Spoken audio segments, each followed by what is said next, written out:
بسم اللہ الرحمن الرحیم۔ السلام علیکم محترم ناظرین، ایک مرتبہ ایک شریر یہودی نے محض شرارت میں حضرت محمد صلی اللہ علیہ وآلہ وسلم کی خدمت میں کھجور کی ایک گٹلی پیش کی اور یہ شرط رکھتے ہوئے کہا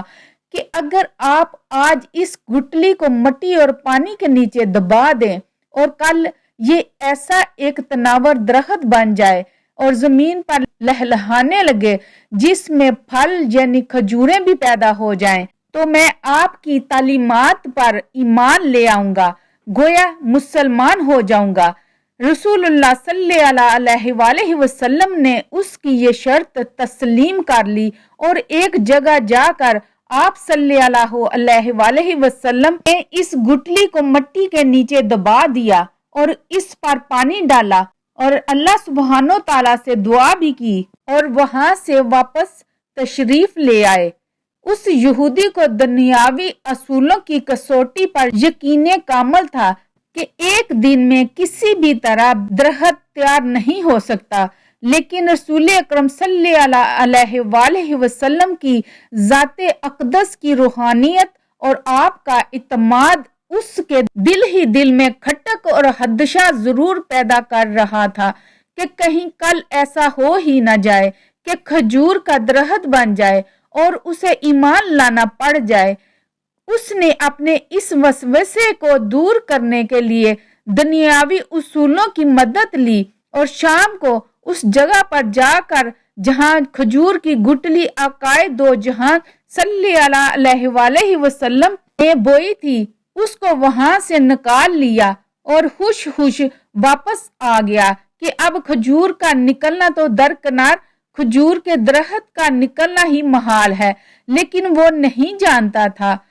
کہ جب معاملہ اللہ سبحانہ تعالیٰ اور اس کے رسول صلی اللہ علیہ وآلہ وسلم کے درمیان ہو تو دنیاوی اسباب معنی ہو جاتے ہیں۔ اگلے دن آقا دو جہاں صلی اللہ علیہ وآلہ وسلم اور وہ یہودی مقررہ مقام پر پہنچے تو وہ یہودی یہ دیکھ کر حیران رہ گیا کہ وہاں ایک تناور درخت کھجوروں سے لدا کھڑا تھا۔ اس یہودی نے جب اس کی کھجور کو کھایا تو اس میں گٹلی نہیں تھی، تو اس کے منہ سے بے اختیار نکلا کہ اس کی گٹلی کہاں ہے،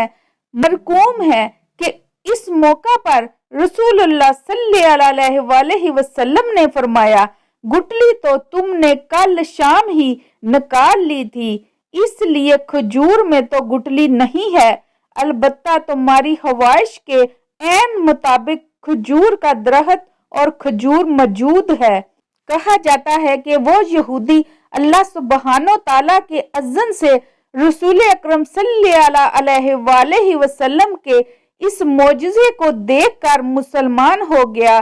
اس واقعہ کے بعد سے آج تک بغیر گٹلی والی معجزاتی کھجور مدینہ منورہ میں خوب اگتی ہے۔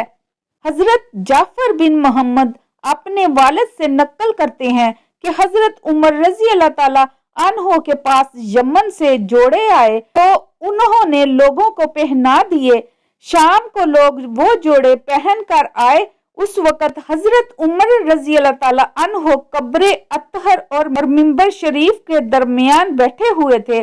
لوگ ان کے پاس آ کر ان کو سلام کرتے اور ان کو دعائیں دیتے۔ اتنے میں حضرت حسن رضی اللہ تعالیٰ عنہ اور حضرت حسین رضی اللہ تعالیٰ عنہ اپنی والدہ حضرت فاطمہ رضی اللہ تعالیٰ عنہا کے گھر سے نکلے اور لوگوں کو پھلانگتے ہوئے آگے بڑھ رہے تھے اور ان کے جسم پر ان جوڑوں میں سے کوئی جوڑا نہیں تھا۔ یہ دیکھ کر آپ غمگین اور پریشان ہو گئے اور آپ کی پیشانی پر بل پڑ گئے اور فرمایا اللہ کی قسم تم لوگوں کو جوڑے پہنا کر مجھے خوشی نہیں ہوئی، کیونکہ حضور صلی اللہ علیہ وآلہ وسلم کے نواسوں کو تو پہنا نہیں سکا۔ لوگوں نے عرض کیا اے امیر المومنین، آپ نے اپنی رعایا کو جوڑے پہنا کر اچھا کیا ہے۔ حضرت عمر رضی اللہ تعالیٰ عنہ نے کہا میں اس وجہ سے پریشان ہوں کہ یہ دو لڑکے لوگوں کو پھلانگتے ہوئے آ رہے تھے اور ان کے جسم پر ان جوڑوں میں سے کوئی جوڑا نہیں ہے، یہ جوڑے ان دونوں سے بڑے ہیں اور یہ دونوں ان جوڑوں سے چھوٹے ہیں، اس وجہ سے ان کو جوڑے نہیں دیے۔ پھر انہوں نے یمن کے گورنر کو خط لکھا کہ حضرت حسن اور حضرت حسین رضی اللہ تعالیٰ عنہما کے لیے جلدی سے 2 جوڑے بھیجو۔ چنانچہ انہوں نے 2 جوڑے بھیجے تو حضرت عمر رضی اللہ تعالیٰ عنہ نے ان دونوں حضرات کو پہنا دیے۔